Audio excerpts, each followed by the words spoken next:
میرے نبی پاک صلی اللہ علیہ وسلم نے فرمایا، سیاستہ میں حدیث ہے، فرمایا تم میں سے جو رب سے ملنے کو پسند کرتا ہے نا، جو اللہ سے ملنے کا شوق رکھتا ہے نا، اللہ بھی اس کی ملاقات کو پسند فرماتا ہے۔ تم میں سے جو رب سے ملنے کا شوق رکھتا ہے، اقبال کیا کہتے ہیں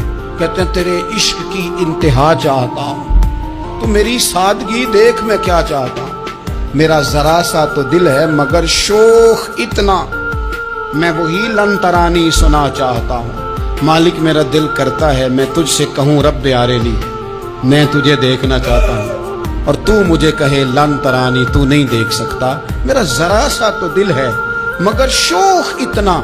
میں بھی وہی لن ترانی سنا چاہتا ہوں۔ پھر خود ہی کہنے لگے وہ بھری بزم میں راز کی بات کہہ دی، میں بڑا بے ادب ہوں سزا چاہتا ہوں۔ یہ تو سب کو بتانے والی بات ہی نہیں تھی جو میں نے بتا دی، بھری بزم میں راز کی بات